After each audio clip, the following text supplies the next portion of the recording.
Welcome everyone to the first lesson in music for the last quarter. And what we're going to talk about today is about the vocal music of the Romantic period, particularly the opera. For our learning competency, at the end of the lesson, you'll be able to explain the plot, musical, and theatrical elements of an opera after watching video samples. As for our learning objectives, at the end of the lesson, you'll be able to define the meaning of romantic opera. 2. Describe the plot, musical, and theatrical elements of an opera.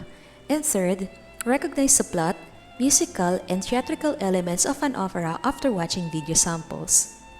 So opera is a story or libretto told by the composers through music while using the words of librettists. So they work closely together to tell the story. And the book that the composer and librettist put together is called a score, and then there are different roles in opera that are created taking into account the different types of voices. So for example, kapag tenor, iba yung character niya. Kapag soprano, usually sila yung mga lead actresses, and so forth and so on. And then there are different parts of an opera which will be discussed here in this video lecture from study.com.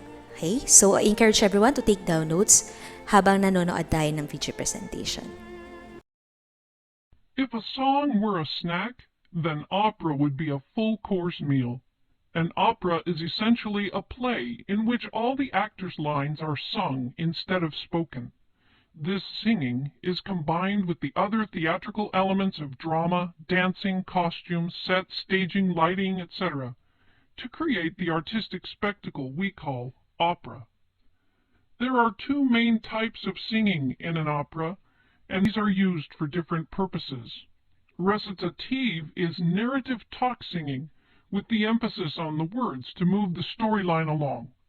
These are not songs with memorable melodies and rich accompaniment, but more like spoken lines put to a simple one-note repeated melody to say something important that is happening in the plot of the opera.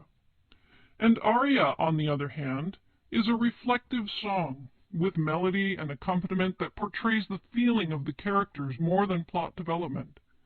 These are the memorable songs with rich melodies and accompaniments that emphasize the feelings and expressions of the character rather than the storyline itself.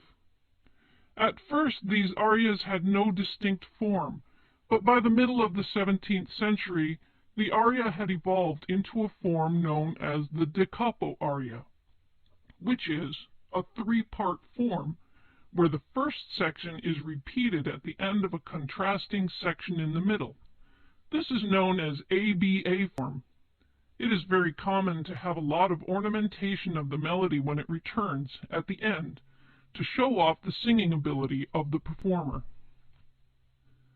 Just as there are different cuisines, such as Italian, French, and Chinese food, there are also different types of opera.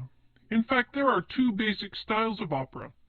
Opera seria, or serious opera, is an older style of opera with the emphasis on very ornamented arias rather than plotline. In these operas, the virtuoso arias are much more important than a sensible plot, the recitatives, or expressive feelings of the character. The main character in these operas are very often gods and goddesses, or ancient heroes. An example of this type of opera is Rossini's Guillaume Tell, or William Tell. In contrast, the opera buffa are operas with stories about real people in real situations that are often comic situations. This style of opera evolved from the comic scenes that were inserted into opera seria to provide comic relief, eventually became a form of their own. An example of this type of opera was Don Pasquale by Donizetti. If you were dining at a fine restaurant, you would expect to find many parts of a full-course meal, such as the entree, vegetable, bread, beverage, salad, soup, and dessert. Likewise, if you were to attend an opera, there are many components that you would expect to find. The opera itself is based on a libretto, which is similar to the script of a play, except all the words of the play are sung. There are some operas in English, but there are also many in other languages such as Italian or German. Because of this, many theaters use supertitles, which project the English translation of the libretto above the stage. It's like having your menu translated for you at a fine restaurant. Before the opera starts, the orchestra plays a preview of some of the melodies that will be heard in the opera. This is called the overture. The opera itself is broken up into sections called acts, and smaller sections called scenes, the same as you would find in most plays or musicals. These are usually divided by storyline or location of the action. Some of the songs you will hear might have a section where the singer is free to improvise and show off their singing skills. This is called a cadenza. You might also notice that some operas use a technique called leitmotif, where a certain character is represented by a certain theme. When that character appears, or is even thought of, that melody appears in the music. As a modern example of this, you could think of Darth Vader's theme from Star Wars.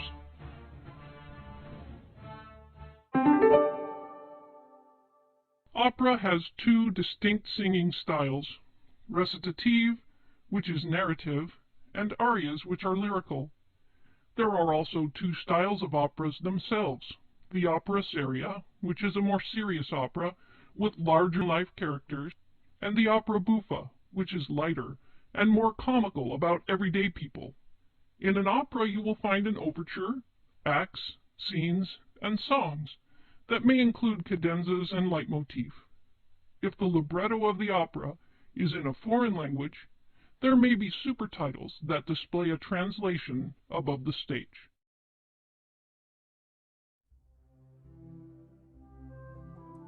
I took down some important points from the video presentation, and some of that are the components of an opera, particularly the libretto, which is the text of an opera, and then we have the score, which is the book that the composer and librettist put together, and then there is this so-called recitative or the declamatory singing used in the prose parts and dialogue of an opera. So that is yung part na hindi kinakanta kundi pasalita. And lastly, the aria, which is an air or solo singing part of an opera performer. Usually, ito yung naaalala ng mga listeners or ng mga viewers dun sa isang opera.